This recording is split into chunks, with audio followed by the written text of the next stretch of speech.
I spent one night with my best friend's father. One night that was never supposed to happen, never supposed to mean anything, never supposed to leave a mark. But 4 weeks later, I'm standing in a gas station bathroom, staring at two pink lines. And my new job contract is sitting in my bag with the name Kang Hyunwoo printed at the top. He's my boss. He's my best friend's father. He doesn't even remember my face. And I am carrying his pups. Before I tell you what happens next, subscribe to Starry-Eyed Lovers, and tell me where you're watching from. The fluorescent light above the sink had been flickering for what felt like an hour, though it had probably been 30 seconds. Everything felt longer in here.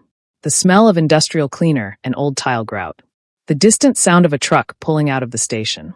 The way my hands would not stop shaking. I dropped it the first time reaching for it off the edge of the sink.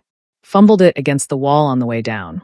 The second time I dropped it, I just let it hit the floor and stood there with my back against the stall door, breathing through my mouth, staring at the ceiling until the flickering light felt like a countdown.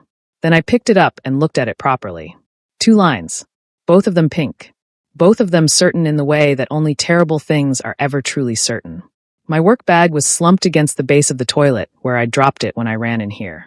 The job offer contract had slipped halfway out, face up, the company letterhead catching the stuttering light. Kim and Kong Architecture. Office of the CEO. I had read those words 3 days ago at my kitchen table with Seobin's voice still in my ear, bright and proud and completely, catastrophically oblivious. I had read them and felt nothing but relief. A good firm. A real start. Everything I had worked for since graduation folded into one clean contract. I looked at the test. I looked at the contract.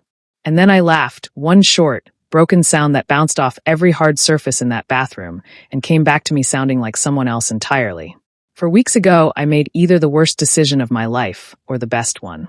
I still don't know which. What I do know is this. It started with a gala, a broken suppressant patch, and a man who smelled like cedar and midnight, and every warning I should have listened to. Seobin had called it the event of the year, which for Seobin meant he'd been texting me outfit options for 11 days straight.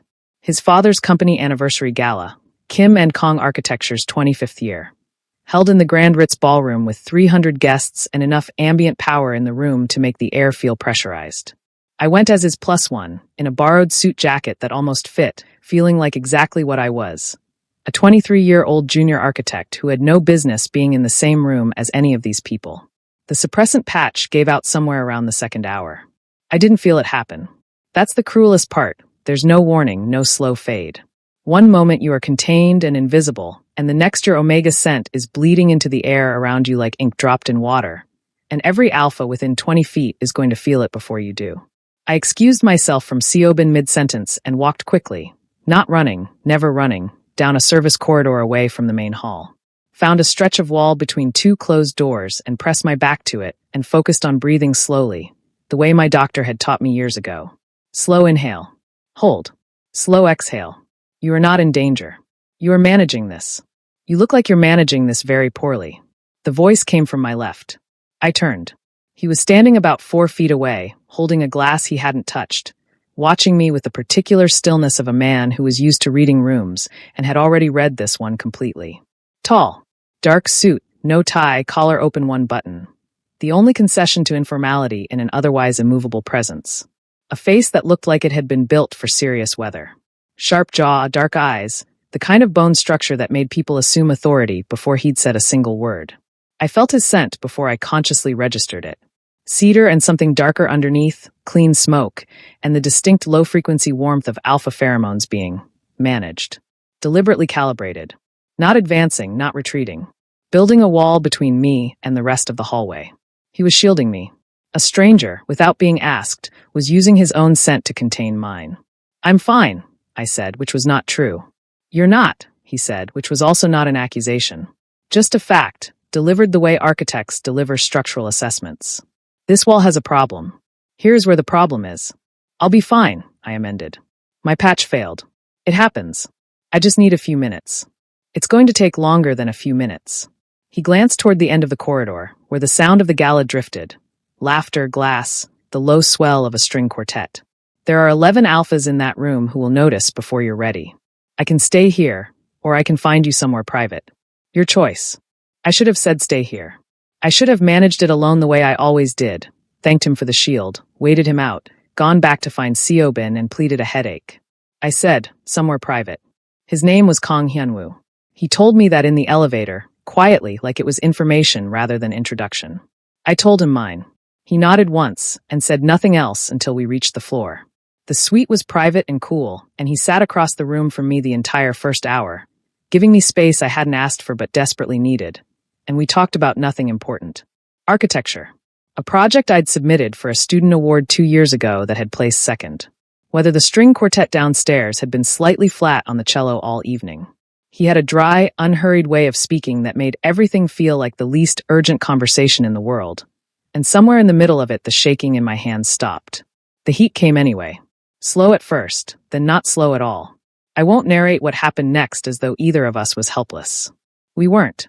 There were several moments, I counted them afterward, standing in the shower at 4 a.m., where either of us could have stopped it.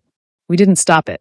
We chose, both of us, with full knowledge that the morning was going to be complicated and the night was borrowed and none of this belonged to us past sunrise. He fell asleep just before 4, one arm across my shoulders, his face finally, without that controlled stillness. He looked younger. He looked like someone who hadn't slept properly in years and had unexpectedly been given permission to stop. I lay there for 17 minutes watching him breathe. Then I got up. I found a hotel notepad on the desk and wrote, "Thank you for keeping me safe. I'm sorry I can't stay." I put it on the pillow. I picked up my bag. I left. I didn't look back. Looking back was not something I could afford to do. I looked at the contract again in that gas station bathroom. The fluorescent light still flickering overhead, the pregnancy test still in my hand. Kim and Kang Architecture. The Kang was Hyunwoo. I understood that now, had confirmed it the moment the nausea drove me into this bathroom, and I'd pulled up the firm's website on my phone with shaking hands and seen his photograph in the leadership section. CEO. Founder. The same dark eyes. The same carved face. Seobin had referred me. 3 weeks ago, before any of this, before I even knew, proud and excited and talking so fast I could barely follow him. Jaiwea, my dad's firm has a junior position opening. You have to apply. Your portfolio is exactly what they're looking for. Please just send the email. I had sent the email. I had interviewed. I had accepted the offer 3 days ago without knowing. Without knowing any of it. My phone buzzed against the tile floor. Seobin's name. A voice message. I pressed play because I was apparently not done being punished. His voice filled the bathroom, warm and oblivious, and so genuinely happy it made my chest crack clean down the middle. Jaiwea. Guess what?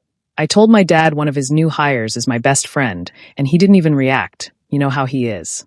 But that's fine, he'll come around, he always does. You start Monday. I'm going to bring you lunch on your first day. We're basically going to be family. The message ended. The bathroom went quiet. The light flickered once more and held. I looked at the test in my hand and the contract on the floor, and I thought, Seobin has absolutely no idea how right he is. The building was exactly what I expected from a firm that had spent 25 years becoming the most respected name in Korean architecture.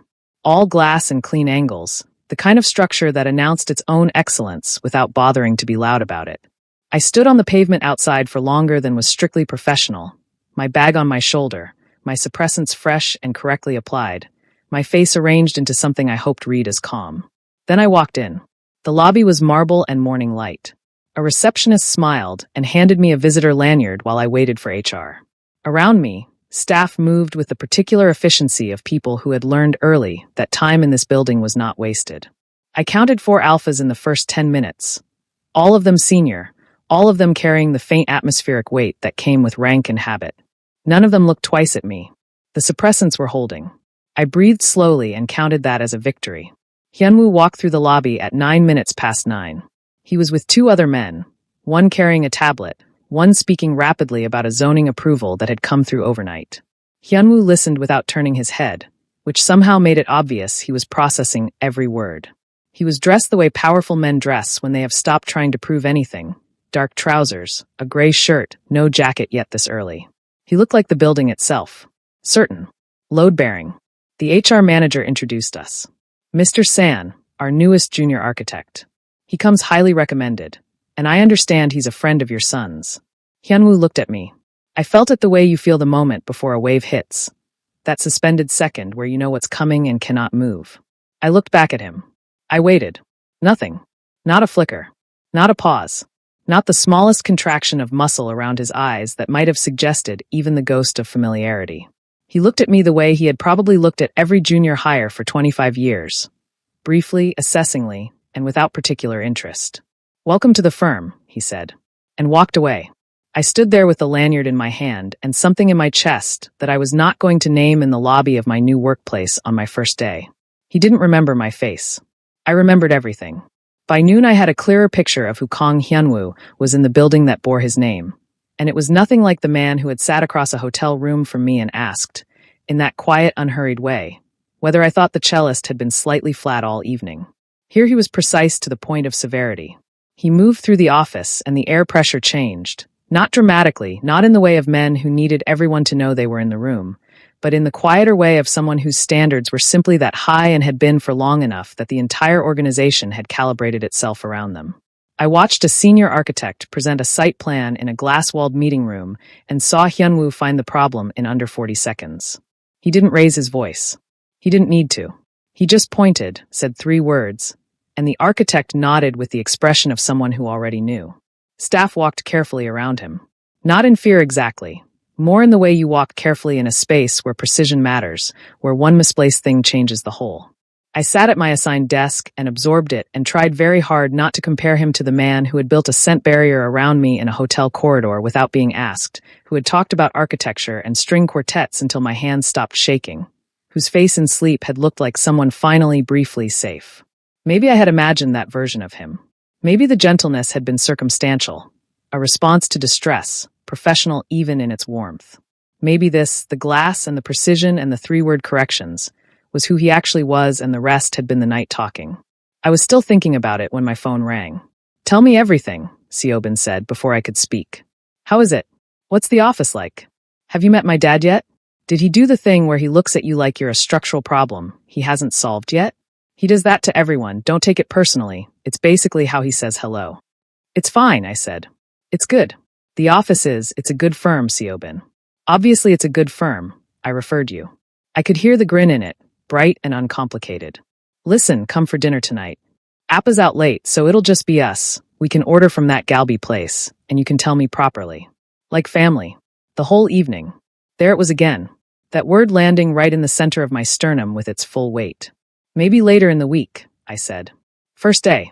I want to stay and get through the orientation files tonight. You're the only person I know who does overtime on day 1. He sighed, fond and exasperated. "Fine. But you're calling me tonight, okay? I want to hear everything." I told him I would. I hung up. And then I sat very still for a moment because the morning sickness, which had been politely dormant since I arrived, had just decided that now was an excellent time to make its presence known. I made it to the bathroom with approximately 4 seconds to spare. Afterward, I sat on the floor of the stall for a while, back against the door, forehead on my knees, doing the breathing exercise my doctor had taught me years ago for different reasons. Slow inhale. Hold. Slow exhale. You are managing this. My mouth tasted like regret. The tiles were cold through my trousers. Someone knocked. "Hey, you okay in there?" A junior colleague. I recognized the voice from the morning orientation. "Something I ate," I said. Smooth and immediate and practiced already, which said something about me that I didn't want to examine. "I'm fine. Give me a minute. There's water at the kitchen station if you need it." "Thank you. I'm fine." I heard them leave. I waited 2 more minutes, then stood, rinsed my mouth at the sink, checked my reflection with the impersonal efficiency of someone conducting damage assessment after a minor incident. Presentable. Contained. Fine. I opened the bathroom door and nearly walked directly into Kang Hyunwoo. He was standing in the corridor, not blocking it, not waiting in any way that suggested intention, just present, the way he seemed to be present everywhere in this building, completely and without effort. He might have been passing. He might have stopped for any number of reasonable professional reasons. He didn't speak, but his nostrils moved. Barely. The smallest involuntary flare, the kind of thing you would miss if you weren't already watching for everything. And then something happened in his face. A single beat, so brief I almost dismissed it. A faint crease between his brows, something that lived between confusion and almost recognition. The expression of a man who has heard a piece of music he knows and cannot place. Then it closed. Completely, deliberately, like a door being pulled shut from the inside. He looked at me, through me, and walked away down the corridor without a single word. I stood outside the bathroom door until his footsteps had gone completely, and then I pressed my hand flat against the wall and stood there for a moment longer. I stayed late. The orientation files were real and genuinely needed finishing, which was fortunate because it meant my reason for staying was true enough that I could almost ignore the other reason, the one I wasn't looking at directly. The office emptied slowly, then quickly, then completely. The lights shifted to their after-hours setting, dimmer, quieter, the building settling into itself. I worked at my desk and told myself I was simply being thorough. Hyunwoo's office was at the far end of the floor. I had not looked at it once all evening. I was not looking at it now. His door was slightly open. I noticed because light came through it when the rest of the floor was dim, warm, specific, the lamp he kept on his desk rather than the overhead. He was still here. Working late the same as always, probably, the man who had built this firm on 25 years of never leaving before the building did. His voice was low. He was on the phone. I could hear it without being able to make out words from my desk, just the controlled cadence of him, the measured intervals. I was not listening. I gathered my files. I put on my jacket. I walked toward the elevator, which required me to pass the corridor where his office sat. I was 2 feet from the door when his words resolved into clarity. Find the Omega from the Ritz Gala. A pause. His voice did not change in temperature or pace. I don't care how long it takes or what it costs. Find them. I stopped walking. I stood in the corridor outside his office door with my files pressed against my chest and the elevator button unlit 10 feet ahead of me. And I did not move for a long time. He was looking for me, had been looking for me for 4 weeks. And I was standing 20 feet away, with his pups growing inside me. And he had looked right through me that morning like I was a stranger. I had made it 4 days without incident, which in retrospect should have told me something. Good stretches and bad situations are never neutral. They are just the universe gathering itself before the next thing. Seobin arrived at 11:43 on a Thursday with 4 bags of takeout and the specific energy of someone who had decided that other people's workplaces were simply extensions of his own living room. He came through the glass doors like weather, bright, warm, slightly too much for the space. And half the junior floor looked up from their screens before they could stop themselves. He had that quality. You noticed him the way you noticed sun coming through a window you'd forgotten was there. San Jaiwoo, he announced, finding me immediately across the room. You have been here 4 days, and you have not eaten lunch with me once. This is a betrayal. I brought Galbi. You can't just walk into a firm. I told the receptionist I was dropping off food for my best friend, and she smiled and buzzed me in, so apparently I can. He set the bags on the edge of my desk with complete confidence, and looked around the office with unguarded curiosity. This place is so intense. Does everyone always look this serious, or is it a Thursday thing? I was trying to formulate an answer that would get him off the floor as quickly as possible when the atmosphere in the room changed in the subtle, barometric way it always did when Hyunwoo appeared. No announcement. No shift in sound. Just a change in pressure, the way a room feels different when a load-bearing wall is suddenly visible. He came from the corridor toward the project wing, paused when he registered Seobin standing at my desk. Something moved through his face. Not surprise exactly, more a brief recalibration. Seobin, he said. I didn't know you were coming. Spontaneous visit, Seobin said cheerfully. Jaiwoo hasn't been eating properly. I have evidence. I've been eating fine, I said, which was mostly untrue. Hyunwoo looked at me for exactly 1 professional second. The same flat assessment he gave every junior staff member, nothing in it, nothing behind it, and then back to his son. Don't keep him too long. He has a project review at 2. 1 hour, Appa. The world won't end. Seobin said it lightly, the way you say things to parents when you have long since accepted the particular texture of your relationship with them. But Hyunwoo's mouth did something at Appa, the smallest compression, almost invisible. And then Seobin laughed at something I hadn't caught, a Rayal laugh, sudden and unguarded, and for just a moment I watched Hyunwoo's face. Something moved through it, fast and uncontrolled, the way grief moves sometimes when it catches you off guard. Not sadness exactly, more like the shadow of a feeling that used to live where feeling had since been cemented over. His eyes on his son while Seobin laughed, and in them, briefly, something that looked like longing. Then it was gone. Sealed. He nodded once at both of us and walked away. We ate on the rooftop, which Seobin had also discovered entirely on his own, charming his way past the access door with what he described as reasonable persistence. The city stretched out below us in the noon light, and he unpacked the galbi with the focused generosity of someone for whom feeding people was a primary love language. I managed 3 bites. The twins were making their opinions about Galbi known in a way that required significant internal negotiation. Siobhan talked while he ate, which was his natural state, and for a while it was easy. Familiar rhythms, old jokes, the comfortable shorthand of 6 years of friendship. Then he went quiet for a moment, the way he only did when something real was coming. My mom would have liked this building, he said. Not sad exactly. Settled, the way people sound when they have carried something long enough that it has found its weight. She was obsessed with architecture. Used to drag me to open houses just to look at the bones of things. He smiled down at his food. She died 6 years ago. Overseas humanitarian work. A clinic her foundation was building in a flood zone. There was a structural collapse. I set my chopsticks down. Siobhan, I'm sorry. You never. I don't talk about it much. He shrugged, but it was a careful shrug. Here's the thing, though. My dad was supposed to go instead of her. The foundation board wanted him. He was better connected, could get more press for the project. He pulled out 3 weeks before the trip. Some acquisition deal, he said, couldn't wait. He was quiet for a moment. The collapse happened on a Tuesday. He found out in a boardroom. The rooftop was very still. He's been punishing himself ever since, Siobhan said. Locked himself into work. Locked himself out of everything else. I've been grieving him while he's still standing right in front of me. He looked up finally, and his eyes were dry, but the effort of that was visible. I thought having him run the firm she loved was some kind of tribute. Now I think it might just be penance. I looked at my hands in my lap. Thought about 2 small shapes on an ultrasound screen. Thought about the man downstairs who had sat across a hotel room from me with his collar open and his face finally at rest. The face of someone who hadn't stopped moving long enough to feel anything in years and had, for one night, accidentally stopped. The twins were the children of a man still drowning in guilt he had decided he deserved.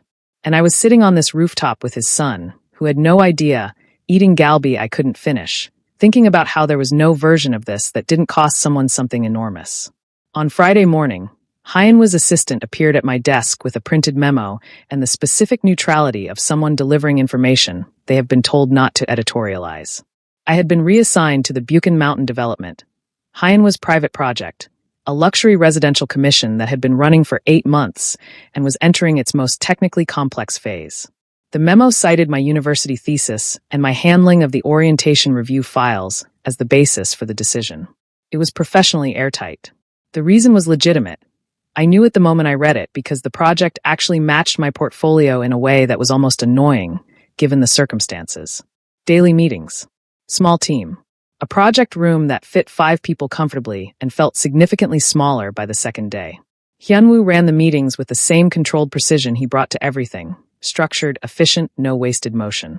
He called me San the way he called everyone by their last name and asked questions about load distribution and window orientation that required actual answers, which was the only reason I could give them without my voice doing something unhelpful. Proximity was becoming a different kind of problem from the one I had anticipated. It wasn't that he looked at me differently in that room. It was that he didn't. And I was starting to understand that his absence of reaction required the same effort as the reaction itself. By the end of the first week, I had stopped being surprised when his scent reached me across the small table. I had not stopped reacting to it. The second Thursday. Everyone else had left by 7. I had stayed to finish a site elevation sketch that was due in the morning, and Hyunwoo had stayed because Hyunwoo apparently always stayed, because the building was his and leaving it was something he hadn't fully learned. We were on opposite sides of the project table, with the blueprints between us. He had been walking me through a retaining wall specification for the lower terrace, quiet, methodical, his finger moving along the drawn line, when he leaned across to indicate a junction point on my side of the plans. He stopped mid-sentence. He looked at me. Not at the blueprint. At me. 3 full seconds of silence in a room that was already very quiet, and his eyes in that silence were doing something they had not done in any meeting before. Not assessing, not professionally cataloging, but searching, the way his face had searched when he'd stood in the corridor outside the bathroom that first week. You smell different, he said, from the other Omegas in this office. My blood went cold from the inside out. I held his gaze because looking away would have been worse. Stress, I said. The word came out even. I was distantly proud of that. New job. I'm still adjusting. He looked at me for 1 beat past what comfort allowed. Then he returned to the blueprint. His finger found the junction point again. He continued the sentence he had stopped. But his jaw was tight for the rest of the meeting. And he did not lean across the table again. My bag was over full. It had been all week, prenatal vitamins and crackers, and the particular accumulation of someone managing a secret in a confined space. When I stood to leave, it caught the edge of the table, and my phone skated off the top and hit the floor face up, screen lit. Hyunwoo was closer. He picked it up in one automatic motion, and his eyes caught the screen in the half second before he could reasonably look away. Twins confirmed, 6 weeks gestation. Follow-up appointment Thursday, 10 a.m. He held it for one more second. Then he handed it back to me, screen down, face completely neutral. Said nothing. Gathered the blueprint on his side of the table and rolled it with the same deliberate efficiency as always. Good work tonight, he said. The elevation sketch. Leave it on my desk when it's done. He walked out. I stood at the project table holding my phone until I heard the elevator arrive for him. Then I collected my things and made it to the next elevator and pressed my back against the wall of it and stayed there while the floors dropped away beneath me. He saw it. I know he saw it. He has the face of a man who has spent decades learning to feel nothing in public. And tonight, for just 1 second, that face cracked. He knows. And his silence is the most terrifying thing I have ever heard. Before I tell you what happens next, subscribe to Starry-Eyed Lovers and tell me where you're watching from. The note arrived at 10 in the morning, delivered by Hyunwoo's assistant with the same expression she used for everything. Professional, pleasant, entirely unreadable. She set it on the edge of my desk without comment and walked away before I could ask anything, which suggested she had been instructed not to field questions. It was a small square of paper folded once. Cream stock, the kind that came in sets that cost more than my monthly transport budget. 3 lines in handwriting that was exactly what I would have predicted from him. Controlled, no flourishes, the letters evenly spaced as though the pen had known better than to waste his time. My office. 6 p.m. Lock the door behind you. KHW. I sat with it for 4 hours. I attended a site review meeting at 11 and contributed 3 technically coherent observations about drainage gradients, which I was unreasonably proud of given that the note was sitting in my jacket pocket the entire time, and I could feel it the way you feel a bruise when you press it. Specific, insistent, impossible to forget. I ate half a rice ball at my desk at 1 o'clock because the twins required it, and I had run out of energy to negotiate with them. I finished the elevation sketch. I sent 2 emails. I looked at the clock approximately every 8 minutes from 2 onward. At 5:58 I gathered nothing, because there was nothing to gather, and walked to the end of the floor. The blinds were drawn. Every one of them, the full length of his glass-walled office, which faced the floor. I had never seen them closed before, not in 2 weeks. The room beyond was lit by the desk lamp only, which made the light warm and specific and somehow more enclosed than darkness would have been. Hyunwoo was behind his desk. Hands folded on the surface in front of him, no papers, no open laptop, nothing between us. He watched me come in and sit down with the stillness of a man who had decided, well before 6 o'clock, exactly how this was going to go. I locked the door behind me as instructed. The click of it was very loud. He said nothing. I said nothing. 60 seconds passed in which the only sound was the building's ventilation system and the distant, muffled city, and I became aware that the silence was not accidental. He was giving it to me deliberately, the way you give someone space before a difficult thing, or the way a surgeon waits for anesthetic to take hold. I did not find it comforting. Then, congratulations are in order, I assume. I don't know what you mean, I said. It came out steadily. I was almost impressed with myself. He was not impressed at all. His expression didn't shift a degree, which told me he had anticipated the denial and had already moved past it. He opened the top drawer of his desk, removed a single printed document, slid it across the surface toward me with 2 fingers. The way you slide something to someone when you want them to understand that the conversation has already progressed beyond the point where this would be surprising. It was a security log. The Ritz-Carlton, dated 4 weeks ago. Guest access records, 3rd floor. His name. My name. Same elevator timestamp, 14 seconds apart. A private investigator's header at the top of the page, a case reference number, a date of compilation. I've had someone looking for you for 6 weeks, he said. You were here the entire time. I stared at the document. The paper was very white under the desk lamp. I thought about the gas station bathroom. I thought about the note I had left on a hotel pillow in the dark. I thought about standing in this building's lobby on my first morning watching him look directly at me and through me in the same motion, and the particular quality of that nothing, and how I had spent 2 weeks deciding it meant I had imagined everything. I can explain. I started, which was not true. There was no explanation, only facts, and the facts were catastrophic. You don't need to explain the timeline, he said. I have the timeline. What I'm asking you to confirm is the information on your phone's screen last Thursday. Something gave way. I don't know how else to describe it. Some structural thing I had been holding in compression since the gas station bathroom.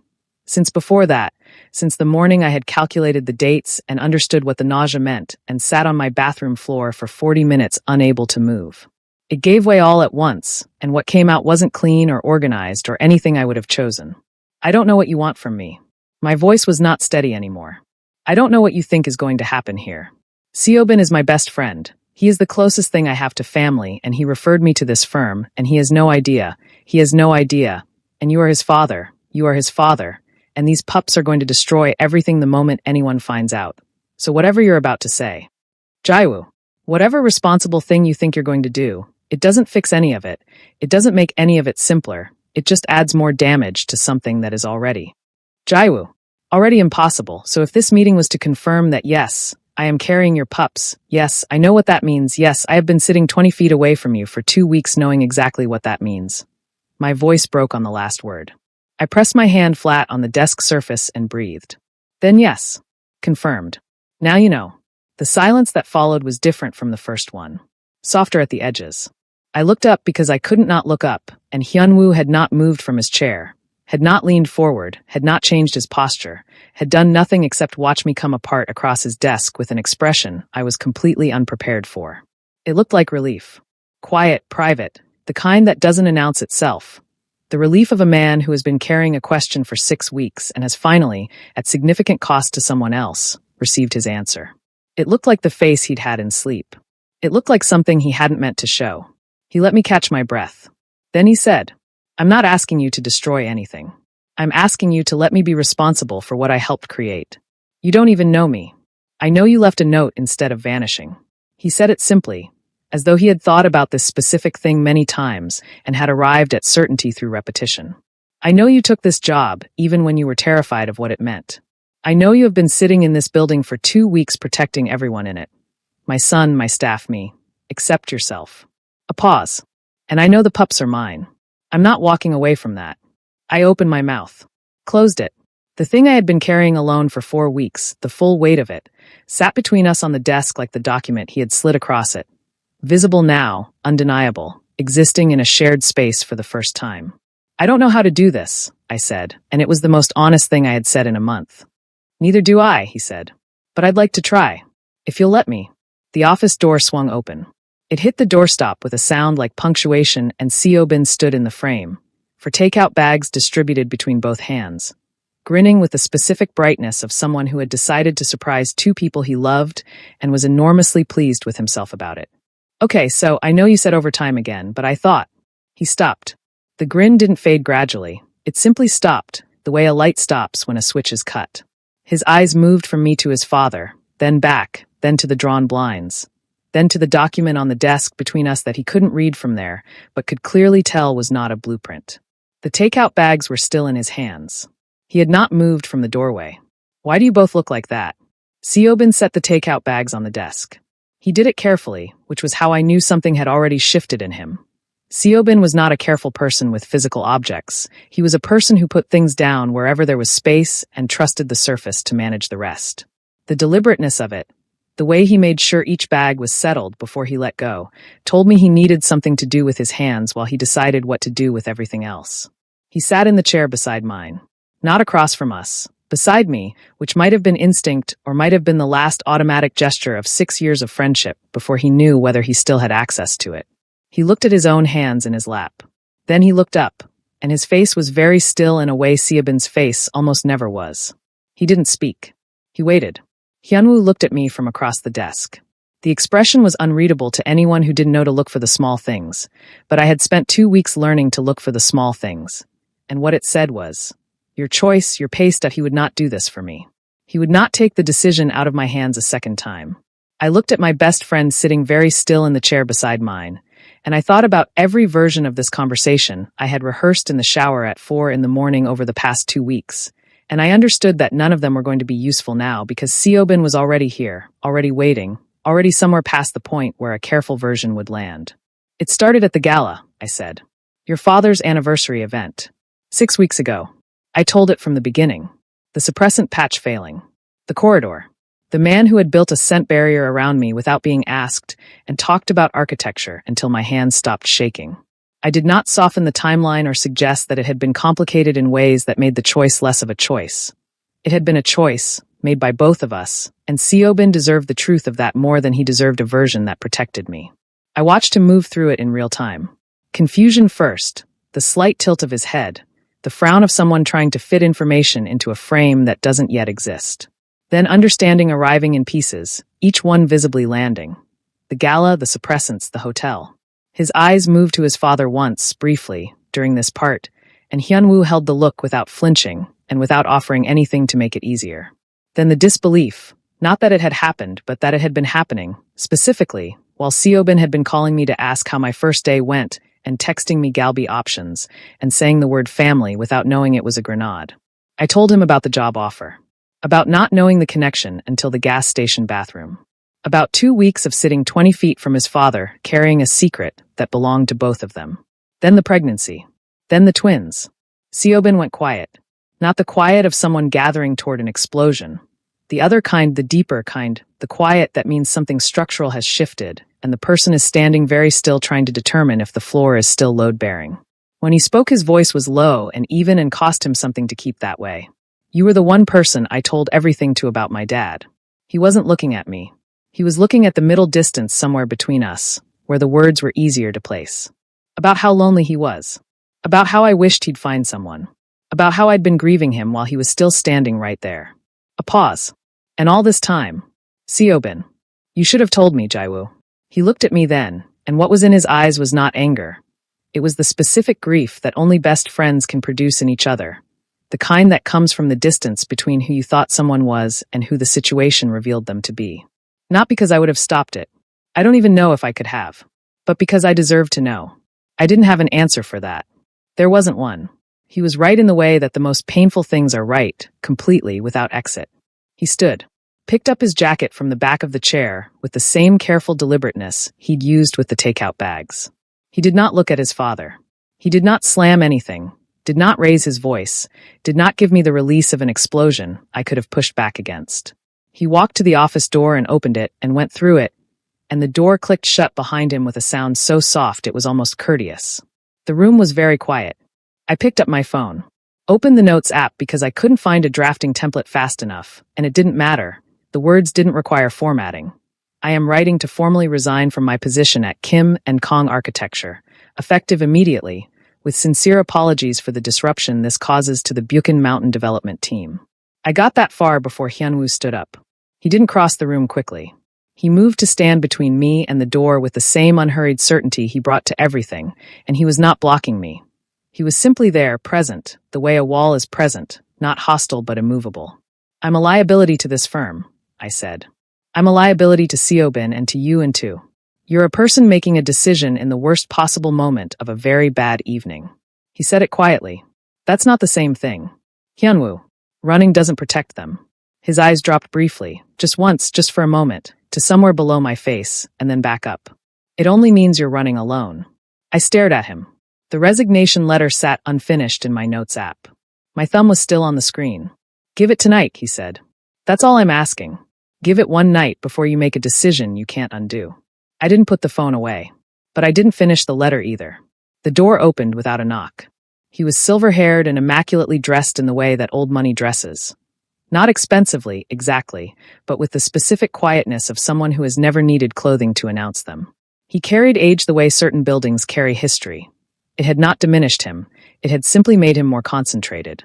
He walked into Hyunwoo's office as though the concept of an unannounced entrance did not apply to him. Which, by every visible metric, it didn't. Chairman Yoon Jae-sung. I knew his face from the firm's historical photographs. The ones lining the entrance corridor marking the company's partnerships over 25 years. Hyunwoo's late wife's father. The man who had built the Yoon Foundation, and then watched his daughter carry it forward until she couldn't anymore. He placed a folder on Hyunwoo's desk without preamble and opened it to a single printed profile. A photograph, a family name, a brief summary of lineage and designation. Young. Female. Omega. She's appropriate, Hyunwoo, he said. It's been long enough. Hyunwoo said nothing. His face was the controlled surface it always was, but something underneath it had gone very still. Chairman Yoon's eyes moved then, the way powerful people's eyes move in rooms. A full assessment, unhurried, missing nothing. They found me standing near the window where I had backed myself when the door opened. He looked at me with the particular focus of someone conducting an inventory. Then his gaze dropped. Just briefly. Just once. To somewhere below my face. The older generation of alphas. The ones who had grown up before suppressants were standard, before privacy around designation became cultural expectation, could read a pregnancy scent shift the way others read body language. It was not something they learned. It was something they simply knew. Chairman Yoon's face did not change. Not a muscle. He looked back at Hyunwoo with the same composed expression he'd entered with, said nothing further about the profile on the desk or the Omega standing by the window, and moved on to discuss the Foundation's quarterly review as though I were furniture. I left when there was a natural pause. Nobody stopped me. Nobody looked up. The elevator was empty.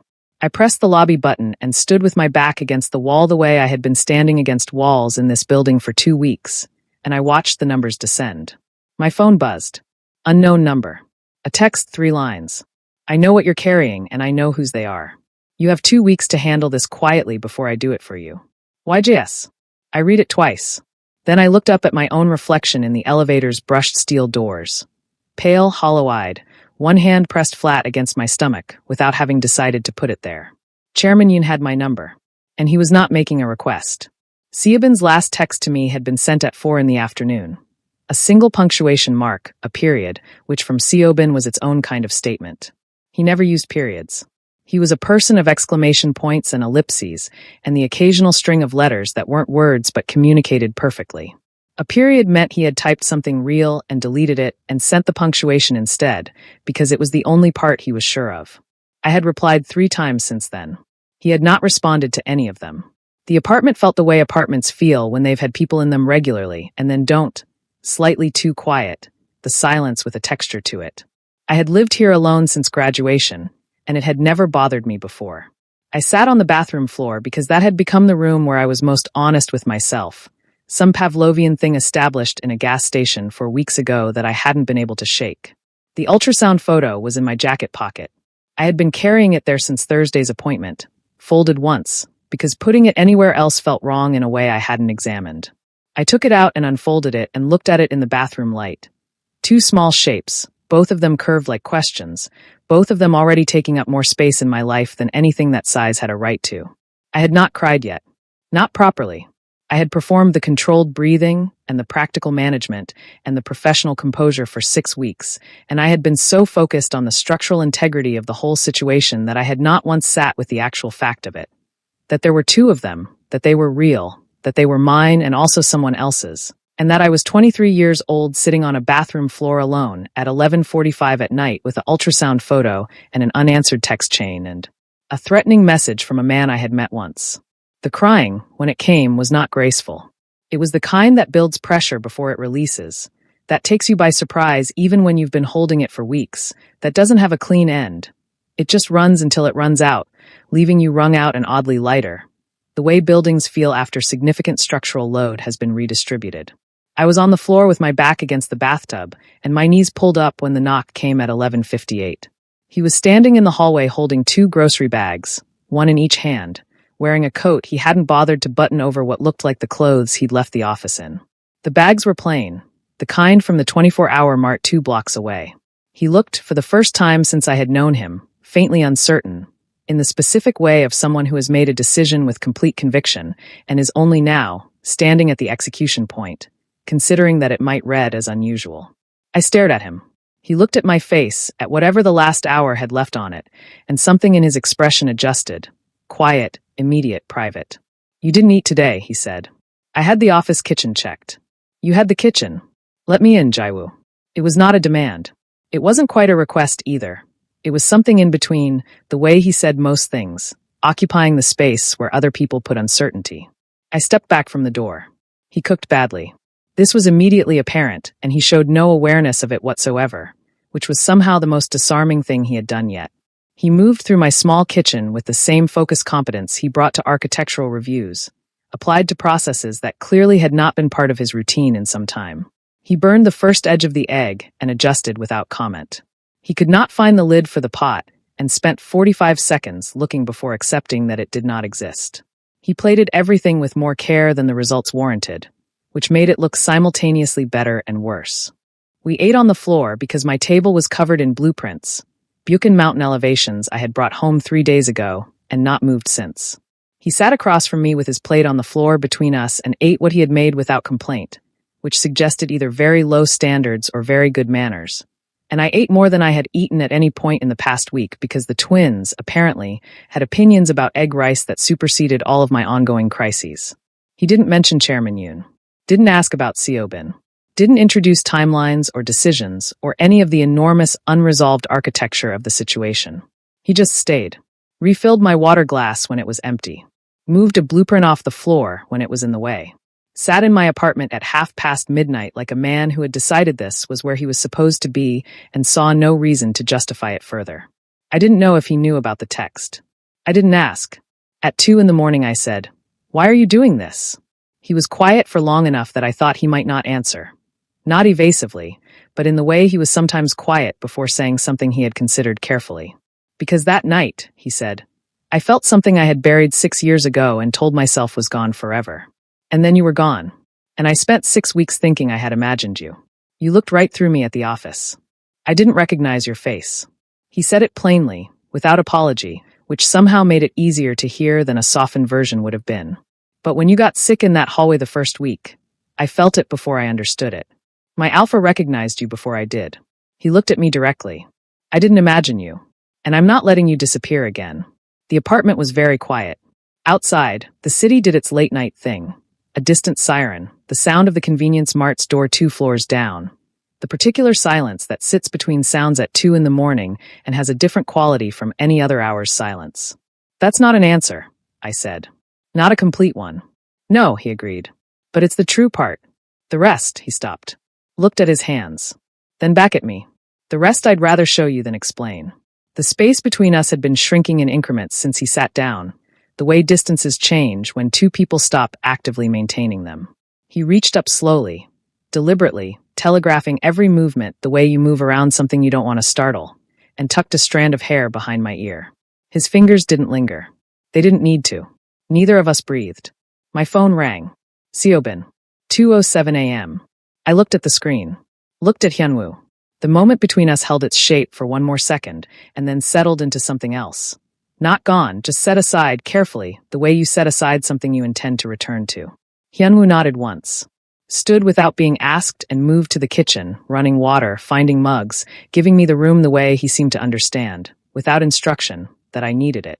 "I've been sitting outside your building for an hour," Seobin said when I answered. His voice was thick in the specific way of someone who has been crying in a car alone, and is not going to mention it. "Can I come up?" "Yes," I said. "Come up." He came through the door looking like the night had worked him over thoroughly, red-eyed, hood up, shoulders carrying the particular exhaustion of someone who has been thinking very hard about something that resists resolution. He stepped inside and stopped. His father was standing at my kitchen counter in his shirt sleeves, a dish towel over one shoulder, filling 3 mugs with the focused attention of a man who had decided that tea was the most important thing happening in the room and intended to execute it correctly. The silence stretched. Seobin looked at his father. Hyunwoo turned, met his son's eyes, and waited. "You came here too," Seobin said.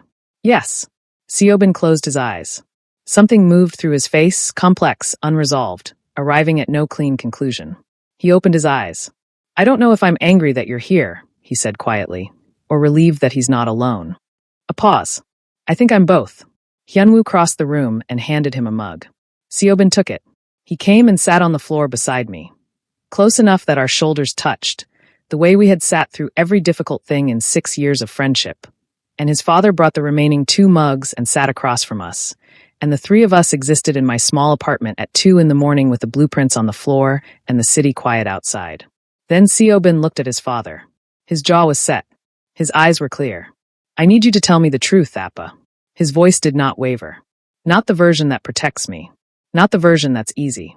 The actual truth." He held his father's gaze. "Do you love him?" Hyunwoo looked at his son. Then he looked at me. Then back at Seobin. He didn't hesitate. "Before I tell you what happens next," subscribe to Starry-Eyed Lovers, and tell me where you're watching from. The article went up at 6:43 in the morning. I know the exact time because my phone was already in my hand when the notification came through. I had been awake since 5, lying in the guest room of Hyanwoo's estate with the city sounds replaced by wind through pine trees and the particular silence of a house that was large enough to have its own acoustics. I had been watching the ceiling and thinking about Chairman Yoon's 2-week deadline, which had now become a 10-day deadline, which had the quality of a countdown I could feel but not stop. The notification was from an entertainment news aggregator I had never followed and couldn't explain being subscribed to. The headline read, CEO Kang Hyunwoo, office romance or scandal. Sources claim new junior hire is carrying his child. I sat up, read it twice, then read the article itself, which took 40 seconds because it was not long. It didn't need to be. The details were specific in the way that only insider information is specific. The timing of the hire, the project reassignment, the age gap characterized as significant, the designation of the unnamed party confirmed by sources close to the firm. My name was not in it. Everything else was. I sat on the edge of the guest bed in the early morning light and thought about 2 possibilities. Someone inside the firm had talked, or Chairman Yoon's 2 weeks had been a courtesy he'd decided not to extend. The deadline, it turned out, had been decorative. I got to the office at 8:50. The story had been live for 2 hours and 10 minutes by then, which in the current media cycle was enough time for it to have moved from entertainment news to architecture industry feeds to 3 separate group chats that I discovered upon arrival because the junior floor's energy told me everything before I reached my desk. The room didn't go silent. That would have been easier. Silence has clear edges. You can walk through it and out the other side. What the room did instead was go careful, which is a different and more sustained thing. Conversations that had been happening at normal volume dropped by 30%. Eye contact was made and immediately redirected. People who had greeted me every morning for 2 weeks found reasons to look at their screens as I passed. The ones who did meet my eyes did so with expressions that tried to be neutral and landed somewhere between sympathy and calculation, which told me they had already decided something and were waiting to see if it would be confirmed. I sat at my desk, opened my project files, stared at them. At 9 o'clock exactly, a notification came through on the company internal system. All staff flagged urgent, from Hyanwoo's assistant, but formatted in a way that made clear immediately that she had not written it. The language was too spare, too direct. No softening architecture, no corporate buffer language, none of the careful phrasing that communications departments put between executives and their actual opinions. He had written it himself. The information reported is accurate. I take full responsibility and complete pride in it. Further details will be addressed at the appropriate time and on our terms. Kang Hyunwoo CEO. 1 paragraph. No apology. No conditional phrasing. No we are looking into or it would be inappropriate to comment at this time. Just the facts stated plainly and claimed completely, in a single sentence that made the story's framing, scandal, look like a category error. I read it at my desk and did not move for 3 full minutes. Around me the office was recalibrating in real time, the careful energy shifting into something else. Not quite resolved, but differently oriented, the way a room changes when someone has decided the terms of engagement, and the rest of the room understands that the decision has been made by someone with the standing to make it. I thought about Hyunwoo sitting in his office at whatever hour, writing 1 paragraph with the same focused economy he brought to structural specifications, and then sending it without apparent hesitation. Complete pride. Not acceptance, not acknowledgement. Pride. I thought about what it cost to use that word in a statement that would be read by every person in his professional world, and I thought about it for a long time after the 3 minutes were up. Seobin called me at 10:47. He skipped hello. A journalist just contacted me, he said. From one of the culture pages. Wanted a quote about my father and, he said, my best friend. He already knew who you were, Jaiwoo. He just wanted me to confirm it. I closed my eyes. Seobin, I'm not calling to tell you I'm upset. I'm calling to tell you what I said. A brief pause, and I heard him exhale once, steadying. I told him my father is the finest man I know, Jaiwoo is my family, and that's all he was getting from me. Then I hung up. The relief was so sudden it felt physical. Seobin. Don't. His voice was not unkind. It was the voice of someone who has been up most of the night arriving at something, and is not ready to be thanked for it yet. I'm still processing. I'm allowed to still be processing. You're allowed, I said. He hung up. 7 seconds later my phone buzzed with a text from his number. 1 word. Family. I sat with it for a moment, That word, the one that had been landing on me like a weight for weeks, the one that Siobhan had been using without knowing what it cost me to hear it. It landed differently now. Not lighter exactly. More honest. The lunch was at a private room in a restaurant that did not have a sign outside, which was a specific kind of statement about the people who ate there. Hyunwoo told me about it that evening. Not in detail, but enough. Chairman Yoon had been precise, as he was in everything. A folder, a document, a figure representing the Yoon Foundation's annual partnership value with Kim and Kong, which was not a small figure. The terms were clean. Pull back publicly. Sign a document confirming financial support for the pups only. No relationship acknowledged. No shared name on any public record. This is business, Hyunwoo, Chairman Yoon had apparently said. Not punishment. Protect what my daughter built with you. Hyunwoo told me this standing in the estate kitchen while I sat on the counter, and he delivered it with the factual evenness of a man reading back a meeting's minutes. Then he said, I signed nothing, in exactly the same tone, and moved on to whether I had eaten dinner. He arrived at my apartment at 7 without calling ahead. When I opened the door, he looked at me with the brief assessing look I had come to understand meant he had already decided what needed to happen, and was now checking whether I was in a condition to hear it stated plainly. Pack a bag, he said. You're not staying here alone while this is happening. I'm not running to your estate to hide. Not to hide. He said it without impatience, without the quality of someone correcting a misunderstanding they find frustrating. Just the correction itself, offered plainly. To stop being alone in this. There's a difference. I looked at him for a moment. Then I went to pack a bag. I was folding a second sweater when my phone rang. My mother's number, which I had been anticipating and dreading in equal measure since 6:43 that morning. She was not a person who called without information. She was a person who read things thoroughly and then called with the specific item she needed answered. I'm on the train, she said before I could speak. I saw the article. I've been on the train for 2 hours. Her voice was steady in the way that meant she was working to keep it that way. I'm not calling to yell at you. I'm calling because I need to know one thing before I arrive. I looked up. Hyunwoo was standing in the bedroom doorway, leaning against the frame, watching me with the quiet attention he gave to things that mattered. Tell me his name, Jaiwea. I held my mother's voice in one ear and looked at the man in my doorway. At the statement he had sent to an entire company without hedging a single word. At the grocery bags and the burned egg rice and the 2 a.m. tea and the way he had stood between me and a door and said running doesn't protect them. Kong Hyunwoo, I said. The silence on the line was long enough that I pulled the phone from my ear to check the connection. Still live. Siobhan's father. Yes, Iyama. The line went completely quiet. Not dropped. I could hear the faint ambient sound of a train in motion, the white noise of distance being crossed. My mother, on a train from Busan, sitting with the name I had just given her and whatever it meant to her to hold it. Hyunwoo hadn't moved from the doorway. He was watching my face, reading it the way he read buildings, looking for where the weight was sitting, where the structure needed support. The train moved. My mother said nothing, and I stood in the middle of a half-packed room and waited for the world to decide what came next.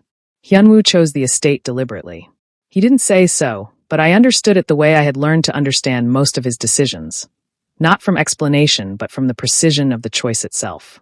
Neutral ground didn't exist for a situation like this one, so he had chosen controlled ground instead.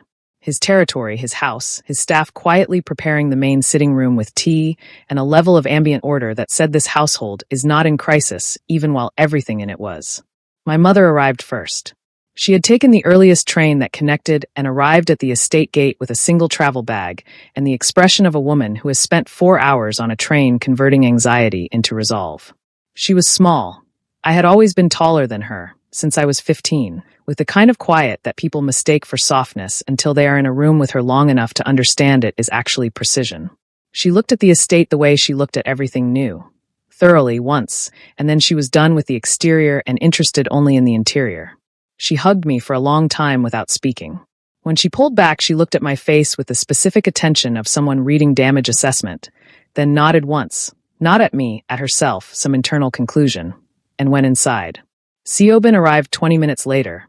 Vibrating with nervous energy, he was managing through productivity, which meant he had located the kitchen within 4 minutes and was making tea for everyone before he had properly said hello. I could hear him from the sitting room, opening cabinets, asking the housekeeper where the honey was kept, filling the space with the particular warm noise of someone who needed to be useful and had found the most immediate available form of it. Chairman Yoon arrived last. He had not been invited. He walked through the front door, which the staff opened because he was Chairman Yoon and the staff had been trained to read rooms, and settled into the sitting room's best chair with the unhurried composure of a man who had never needed an invitation to anything. He waited until the tea was distributed. Then he placed both hands on his knees, looked at my mother with the measured courtesy of his generation, and began. "Your son is talented," he said. "I have no quarrel with him personally. But there is a right way to manage a situation like this and a wrong way. And at the moment this family is moving very quickly toward the wrong way, and I think as his mother you would want." My mother set her teacup down. She did it without particular force, but the sound was precise, and it stopped Chairman Yoon in the middle of his sentence with the efficiency of a hand raised. "My son," she said pleasantly, "doesn't manage situations. He lives his life." She looked at Chairman Yoon with the expression she used when she had already decided something, and was extending professional courtesy to the other party by letting them finish. "And I'd like to meet the man he chose to live it with before I hear another word from anyone else in this room." She turned to Hyunwoo. What followed was one of the more uncomfortable 30 seconds of my life. My mother looked at Hyunwoo the way mothers look at people who have touched their children. Not hostile, not warm, simply thorough. The way you examine something structural when you need to know if it will hold. Hyunwoo, to his considerable credit, held it. Didn't shift, didn't offer explanation, didn't perform anything. He simply let her look. Then my mother said, "Are you going to make my son cry?" And Hyunwoo said, without any pause at all, "He's already made me cry twice. I expect we'll be even." I looked at the floor. I looked at it for quite a long time. When I looked up, my mother was studying Hyunwoo with a slightly different expression. Not resolved, not approving, but recalibrated. She picked her teacup back up. That, for my mother, was movement. Seobin appeared in the doorway while Chairman Yoon was making his third attempt to reintroduce the conversation about optics, and found that my mother had redirected it, again, toward the practical question of where I would be living after the pups arrived, which was not the conversation Chairman Yoon had come to have, but which he was now somehow in. Seobin caught my eye across the room, jerked his head toward the hallway, and disappeared. A moment later I heard him say, quietly, "Appa. Study. Come on." I didn't follow. That conversation was not mine. What I know of it I know from what Seobin told me later, sitting on the estate steps in the dark, pulling his sleeves over his hands the way he did when he was trying to be composed about something that resisted it. He had told his father that he didn't need him to have been okay. He had needed to see that he wasn't. 6 years of a father who was present in every logistical sense and unreachable in every other. At the dinner table, at graduations, at the end of every phone call that lasted exactly as long as it needed to and no longer. Grief as performance of functionality. Seobin, 17 years old, learning to not bring things to a man who had run out of room for them. Hyunwoo had said he was trying to protect him. Seobin had said, "You were hiding. There's a difference." And then, because Seobin was who he was, generous in ways that cost him something, always. "I know you failed me. I'm not arguing that. I'm telling you I don't need the years back. I just need you to stop disappearing. I'm here. I know." A pause. "I see you." Chairman Yoon left at 4. He had said everything he came to say and achieved. As far as I could tell, none of it. He stood, buttoned his jacket, exchanged formal courtesies with my mother, who received them with equal formality and zero warmth. At the door he stopped, turned back. His eyes found me across the room and held for a moment. The same inventory look from the office, but something underneath it now that hadn't been there before, something older and less controlled. "My daughter would have liked you," he said. His voice was even. "She always said Hyunwoo needed someone who didn't need him." He left. The door closed behind him. No one spoke for a moment. That was as close to a blessing as he had, and everyone in the room understood it. And we all let it sit. The evening settled. My mother and Seobin were inside. I could hear them through the sitting room window, the register of their voices without the words, an improbable domestic sound. I was on the garden path, where the light had gone gold, and then amber, and was now the particular deep blue that comes just before dark. I heard his footsteps on the path behind me. I didn't turn. He was empty-handed. "I don't have the ring yet," he said. "I didn't want to do this under pressure, surrounded by chaos. Not like this, except," he stopped. Looked at his hands briefly, then back up. "Except I find I can't wait for a better moment, because there may not be one, and I'm done letting good things pass because the timing is imperfect." "Then what are you doing?" "Promising." The word came out simply, the way all his truest things did. "That I am not going anywhere. That these pups will know their father chose them before they took their first breath. That you will never be alone in this again. He looked up. I am asking you to let me try. That's all. Just let me try. The garden was very still.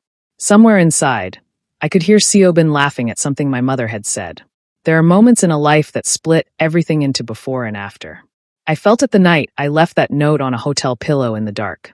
I felt it when I saw 2 pink lines in a gas station bathroom. And I felt it now in a garden at dusk, looking at a man on his knees asking nothing more than the chance to try. I opened my mouth. I said yes, I said. That is what I said in the garden at dusk with my hands cupping his face and the last light going blue around us, and his eyes holding mine with an expression that had nothing managed in it, nothing controlled, nothing that had been prepared in advance. Just him completely asking for the chance to try. Yes. And then again, because once wasn't enough for something that had been 8 weeks in the arriving. Yes. 8 months later, the estate garden held a different kind of light. Morning, pale gold, the kind that comes before the day has committed to itself, soft-edged and unhurried, arriving through the old trees the way it must have arrived for decades before any of us were here to notice it. Jiho made a sound from the crook of Hyenwoo's arm. Small, exploratory, the sound of someone newly acquainted with the world and still forming opinions about it. Across the sitting room, Jia was making a similar assessment from mine, her face doing the complicated, unguarded work of infancy, cycling through expressions that hadn't yet learned to be anything other than exactly what they were. Kong Jiho. Kong Jia. Born 3 weeks early at 2:47 in the morning. Both of them announced to the world with the specific urgency of people who had decided the schedule didn't suit them. Perfectly healthy. Impossibly small. Named in the hallway outside the delivery room while Hyenwoo sat on a plastic chair with his head in his hands and his shoulders shaking, and I had understood, watching him, that this was the 3rd time. Siobhan was asleep on the sitting room couch. He had refused to leave the hospital. He had then refused to leave the house. He was currently face down in a cushion with one arm hanging off the edge and a baby blanket pulled over him that was designed for a significantly smaller person. And he was snoring in a way that suggested he had not slept properly in 3 days, which was accurate. This was the first quiet morning.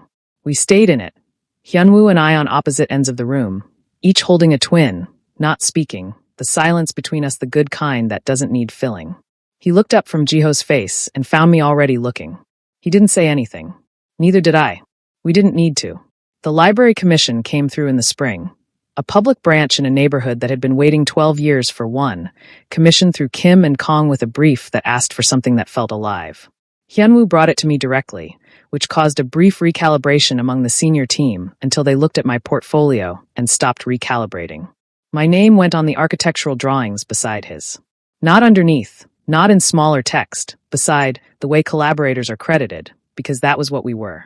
The staff who had gone careful on that first morning after the article had, over the months, simply become colleagues. People adjusted when they understood that the situation was not temporary and not a performance. It took time. It was not without awkwardness. But architecture is a long-form discipline, and so it turned out was everything else worth building. Siobhan showed up unannounced at the estate on 17 separate occasions in the 6 months following the twins' birth, which I know because I counted after the 15th and then kept counting out of a kind of fond bewilderment.